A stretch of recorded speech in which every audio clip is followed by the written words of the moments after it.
الحمد لله رب العالمين الصلاة والسلام على سيد الأنبياء والمرسلين وعلى آله وأصحابه أجمعين أما بعد أعوذ بالله من الشيطان الرجيم بسم الله الرحمن الرحيم بحمد الله تعالى کے کل غسل اور کفن کے موضوع پر گفتگو ہوئی تھی جس طرح میں متعدد مرتبہ لکھا ہوں کہ ساری جزئیات پر گفتگو نہیں کی جاتی، خاص جو مسئلے ہوتے ہیں ان کا ذکر کر دیتا ہوں اور ترتیبی کمی ہوتی ہے، اور یہ ممکن بھی ہوتا ہے کہ ساری جزئیات پر گفتگو کی جائے، اور جو چیز آپ کو سمجھ نہ آ رہی ہے، جو مسئلہ میں ذکر نہ کروں، بیان نہ کروں، میں کہہ دیتا ہوں کہ آپ کو حق ہے کہ آپ کو سوال کر لیں اور اس کا جواب دینا میری ذمہ داری ہے۔ میں نے کل بتایا تھا کہ مردوں کو کس طرح کفن پہنایا جائے گا۔ کفن پہنانے سے پہلے وہ آزار جو اعضائے وضو ہیں، جس طرح پیشانی، چہرہ، دونوں ہاتھ اور دونوں پاؤں، ان پر خوشبو کا لگانا یا کافور کا لگانا یہ مستحب عمل ہے، اور کفن کو خوشبو کا لگانا بھی ثواب، مستحب اور سنت مطہرہ ہے۔ لیکن مرد کے کفن کو ایسی خوشبو نہیں لگائی جائے گی جس میں زعفران کا انگیزہ ہو، کہ یہ چیز جائز نہیں ہے۔ البتہ عورت کے کفن کو زعفران والی خوشبو لگائی جا سکتی ہے۔ عورت کے کفن کے لیے میں نے 5 کپڑوں کا ذکر کیا تھا۔ مرد کے مقابلہ میں 2 چیزیں اضافی ہوتی ہیں، ایک سینہ بند اور دوسرا نقاب، اوڑھنی۔ سینہ بند آخر میں اس کو پہنا دیا جائے گا کہ سینہ بند کا جو اس کا جو سائز ہوگا سینہ بند کا، وہ پستان کے اوپر سے یعنی گلے کے نیچے سے لے کے کمر کے نیچے تک ہوگا، اور اوڑھنی جو عورت کو پہنائی جائے گی جو اس کا سائز ہوگا وہ اتنا ہوگا کہ کمر کے نیچے سے لے کے سینے کے نیچے تک ناک کے تھوڑا اوپر تک آ جائے گا، اور چوڑائی اتنا ہوگا کہ ایک کندھے سے لے کے دوسرے کندھے تک آ جائے۔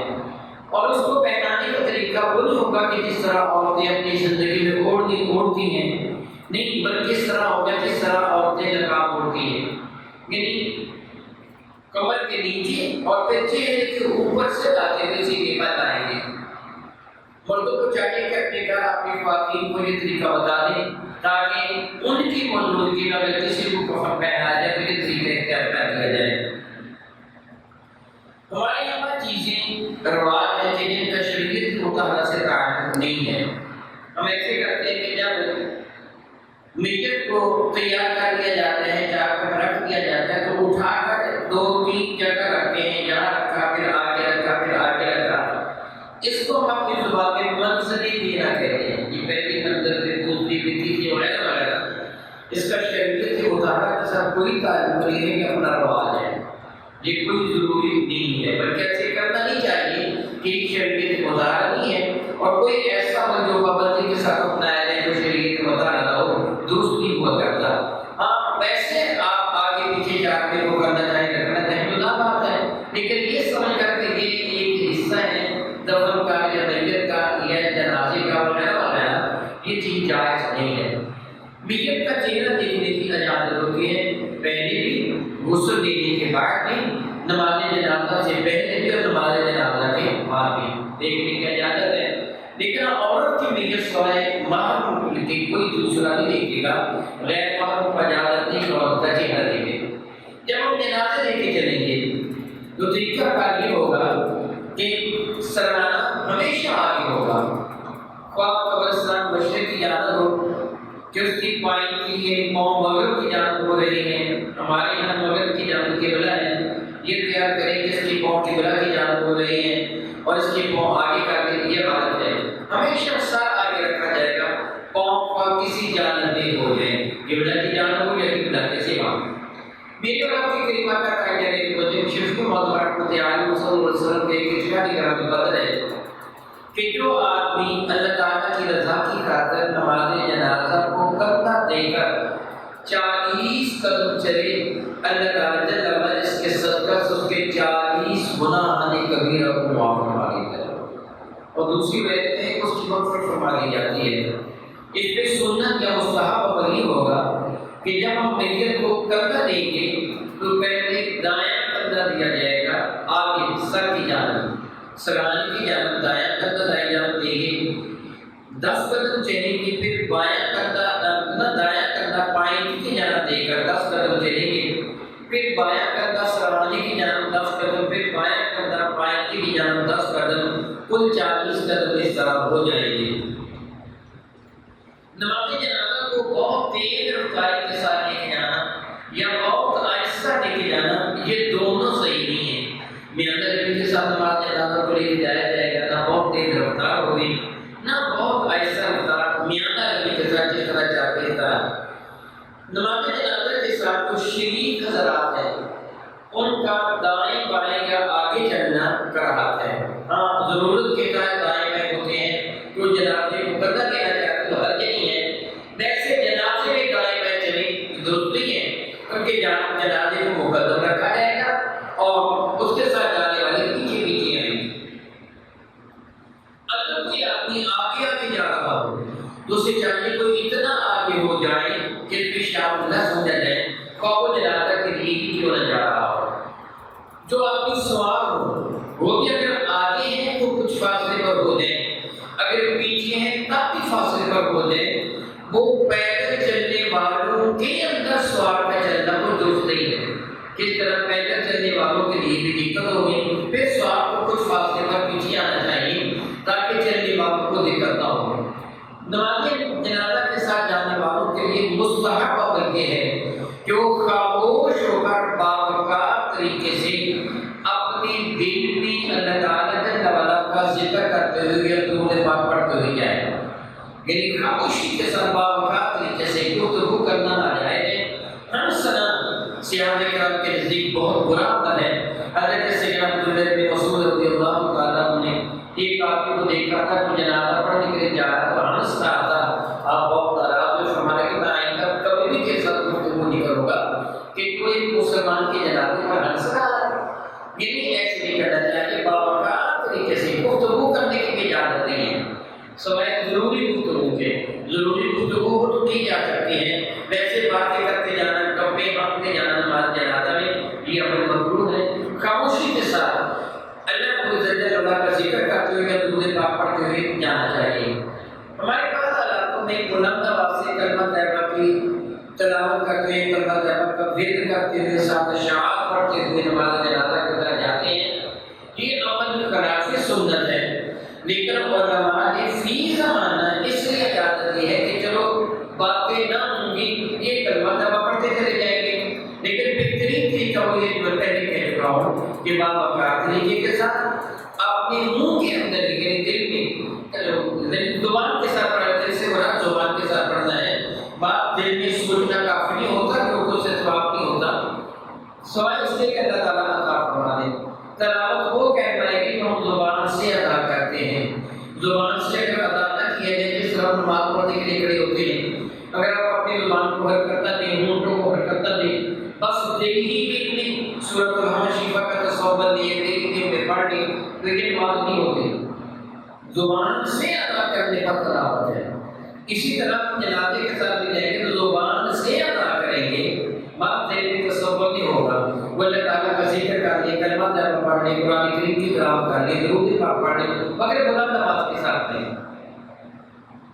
ہاں البتہ ایک آدمی کندھا دینا چاہتا ہے دوسرے آدمی کی طرح دینے کے لیے، جس طرح ہمارے یہاں بلند آواز سے کلمہ طیبہ پڑھ لیا جاتا ہے، کلمہ شہادت پڑھ لیا جاتا ہے، اس کی اجازت ہے، ایسے کر سکتے ہیں۔ جس کا اصل مقصد یہ ہوتا ہے کہ اس آدمی کو وہ جملہ یہ نہیں کہتا کہ چھوڑو اب میں کندھا دینا چاہتا ہوں، وہ کلمہ شہادت کی تلاوت کرے گا، اللہ تعالیٰ کی رحمت بھی ہو جاتی ہے اور اس کو کندھا دینے کا موقع بھی مل جاتا ہے۔ نماز جنازہ ادا کرنے کے لیے جانے والے دور زیادہ فاصلہ ہو تو سارے کے سارے بھی سواری پر جا سکتے ہیں۔ جس طرح کسی دوسری جگہ جنازہ لے کے جانا ہے، لوگ گاڑیوں پر یا ٹرالی وغیرہ پہ جنازہ رکھ کے لے جائیں تو جائز ہے، بنا عذر کسی سواری پر جنازہ لے کے جانا مکروہ ہے۔ اگر عذر ہونا کہ قبرستان دور ہے یا کوئی ایسی صورتحال ہے، بارش ہو رہی ہے کہ کندھوں پہ اٹھا کے لے کے جانا ممکن نہیں ہے، اس کو ایمبولینس وغیرہ میں رکھ کے لے جایا جائے گا وغیرہ وغیرہ، تو جائز ہے۔ بنا عذر اس کو ایمبولینس وغیرہ میں لے کے جانے کی اجازت نہیں ہے، بلکہ مستحب اور وہ ہے جو پہلے بیان کر چکا ہوں، مستحب بھی نہیں بلکہ سنت۔ میرے قریب آپ کہتے تھے سلیمہ صاحب بن معاذ کے جنازے کو کندھا دیا تھا، یہ سنت ہے کہ نماز جنازہ کو کندھا دینا اور اپنے کندھوں پر اٹھا کے لے کے جانا۔ علماء کرام نے کمر پر اٹھانے سے منع کیا ہے، جس طرح ہمارے یہاں بعض حضرات ایسے کرتے ہیں کہ چار آدمی نے تو چاروں پاؤں کو کندھا دے رکھا ہوتا ہے، ایک آدمی درمیان میں کھڑا ہو جاتا ہے، وہ اپنے کندھوں پر یعنی گردن پر جنازہ اٹھا لیتا ہے، یہ عمل مکروہ ہے، علماء کرام نے اسے منع کیا ہے کہ اس کو وزن کی طرح نہ اٹھائے، جس طرح اس کی کوئی گولی کو تھیلا وغیرہ کندھوں پر اٹھا رکھا ہے، اس طرح درمیان والی سلمانی کی جان اپنے کندھوں پر اس طرح گردن پر اٹھائے، نہیں گردن پر نہیں بلکہ کندھوں پر اٹھانا سنت ہوگا۔ جب ہم قبرستان میں جنازہ لے جائیں گے تو آپ کسی بھی جگہ نماز جنازہ ادا کیا جائے، قبرستان میں نماز جنازہ کے لیے جگہ بنی ہو یا کسی اور جگہ نماز جنازہ کے لیے جگہ بنی ہو تعین کیا جائے تو ہم نماز جنازہ ادا کی جائے گی، اور مستحب یہ ہوگا کہ امام میت کے سینے کے برابر یا سر کے برابر کھڑا ہو۔ بعض لوگوں سے معلوم ہوتے ہیں کہ مرد کے سر کے قریب کھڑا ہونا اور عورت کے سینے کے برابر کھڑا ہونا زیادہ بہتر ہے، لیکن اگر سب کے سینے کے برابر امام کھڑا ہو جائے گا تو حرج نہیں ہے۔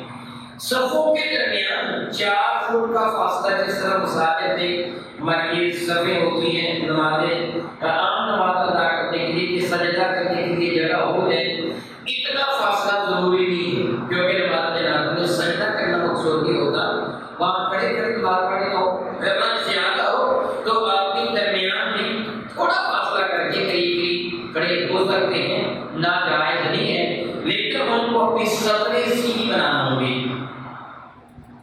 یہ 3 5 7 سطریں جو کہتے ہیں یہ عمل مستحب ہے، ضروری نہیں ہے۔ اگر سطریں کم و بیش بھی ہو جائیں گی تو نماز جنازہ ہو جاتی ہے۔ نماز جنازہ وہ پڑھائے گا کہ جو میت کا سب سے زیادہ قریبی ہے، وہ حقدار ہے نماز جنازہ پڑھانے کے لیے۔ ہاں اگر وہ اجازت دے تو کسی بھی نیک بندے سے نماز جنازہ پڑھوائی جا سکتی ہے۔ یاد رکھیے کہ نماز جنازہ میں 2 رکن ہیں، اور میں نے کیا کہا نماز جنازہ میں کتنے رکن ہیں؟ 2۔ یہ باتیں یاد رکھنے کی، باقی مسائل میں کبھی بیشی ہو جائے تو جدا بات ہے، لیکن وہاں بات وہ باتیں ہیں کہ جن کو یاد رکھنا ضروری ہوتا ہے۔ نماز جنازہ کے کتنے رکن ہیں؟ 2۔ ایک قیام اور دوسرا تکبیرات کا کہنا، ایک قیام کرنا اور دوسرا تکبیروں کا کہنا۔ اگر کسی آدمی نے بلا عذر شرعی بیٹھ کر نماز جنازہ پڑھا تو اس کا جنازہ اس کی نماز نہیں ہوئی، یعنی اس نے ایسے کرسی پر بیٹھ گیا، معمولی سی تکلیف سی کرسی پر بیٹھ گیا، اس کی نماز جنازہ یہ نہیں ہوئی۔ اس کو چاہیے تھا کہ وہ کھڑا ہو کر نماز جنازہ، اگر عذر ہے وہ واقعی کھڑا نہیں ہو سکتا تھا، بیمار ہے، اپاہج ہے وغیرہ وغیرہ، تو ایسی صورت میں بیٹھ کر نماز جنازہ پڑھے گا تو ہو جائے گی۔ اور دوسرے رکن میں نے کیا بتایا؟ تکبیرات کا کہنا، اور یہ مقتدیوں نے بھی تکبیریں کہنی ہوتی ہیں، اماموں نے بھی تکبیریں کہنی ہوتی ہیں۔ یاد رکھیے عام نماز میں یہ تو ہم نماز پڑھتے ہیں فجر کی، ظہر، عصر، مغرب، عشاء، یہ 5 نمازیں ہیں، ان میں پہلی تکبیر تحریمہ کہ جس کو ہم اپنے ہاتھوں کو اٹھا کر تکبیر کہہ کر نماز شروع کرتے ہیں، یہ شرط یا فرض ہے۔ جب ہم عام یہ نمازیں پڑھتے ہیں ان نمازوں میں پہلی تکبیر جس کو تکبیر تحریمہ کہتے ہیں، اس کا ادا کرنا شرط ہے یا فرض ہے؟ بات نے شرط فرمایا، بات نے فرض فرمایا، اور باقی ساری تکبیرات کا کہنا سنت ہے۔ رکوع میں جاتے ہوئے رکوع سے سر اٹھاتے ہوئے، سجدہ میں جاتے ہوئے سجدہ سر اٹھاتے ہوئے، اللہ کیا باقی ساری کی ساری یہ تکبیرات تقالی یہ کیا ہے ہمارا سنت ہے۔ یعنی اگر مقتدی نے یہ نہ کہی تو نماز تو ہو جائے گی۔ یعنی مثلا اس نے رکوع سے سر اٹھاتے ہوئے امام نے کہا سمع اللہ لمن حمدہ، اور مقتدی کو سنت کیا ہے کہ ربنا لک الحمد یا ربنا ولک الحمد یا ربنا ولک الحمد حمدا کثیرا طیبا مبارکا فیہ، جو بھی کہتا ہے یہ سنت ہے۔ لیکن اگر مقتدی نے دھیان نہ دیا، اس کا دھیان کسی اور شے کی جانب تھا، امام نے سمع اللہ لمن حمدہ کہا، مقتدی بھی خاموشی کے ساتھ کھڑا ہو گیا، اس نے یہ تکبیر انتقال کے لیے الفاظ کی تسبیح و تحمید نہیں کی، نماز اس کی ہو جائے گی۔ اسی طرح امام نے اللہ اکبر کہا سجدہ میں جانے کے لیے، مقتدی خاموشی کے ساتھ سجدہ میں چلا گیا، اس نے اللہ اکبر نہیں کہا، نماز اس کی ہو جائے گی۔ مگر قصداً ترک نہ کرے کہ گناہ گار ہوگا، سنت کو ترک کرنا گناہ ہے۔ اسی طرح سجدوں کے درمیان کا سجدے سے سر اٹھاتے ہوئے اللہ اکبر کہنے کی سب کچھ سنت ہے، سلام کا بھیجنا ضروری ہے۔ تو ان تکبیرات انتقالی کو اگر مقتدی نہ کہے گا نماز ہو جائے گی، لیکن جنازے کی تکبیروں کو نہیں کہے گا تو نماز نہیں ہوگی۔ جنازے کی تکبیریں رکن ہیں، امام بھی کہے گا مقتدی بھی کہیں گے، اور نماز عید کی تکبیریں واجب ہیں، امام بھی کہے گا مقتدی بھی کہیں گے۔ جنازہ میں اگر امام نے 5 کی تکبیر کہہ دی تو مقتدی نہ کہیں، لیکن نماز جنازہ بغیر قرات کے ہو جائے گا، نماز جنازہ میں کوئی نقص نہیں آئے گا۔ صحابہ کرام کا جماعت 4 تکبیروں کا ہوتا تھا، اس لیے اگر مقتدی 5 کی تکبیر نہ کہے تو کوئی حرج نہیں ہے۔ یہ جو ہم تکبیرات پہلی تکبیر کے بعد بلا کیا پڑھتے ہیں صلاۃ، اور دوسری تکبیر کے بعد درود پاک، اور تیسری تکبیر کے بعد میت کے لیے دعا، اس کا پڑھنا سنت مؤکدہ ہے۔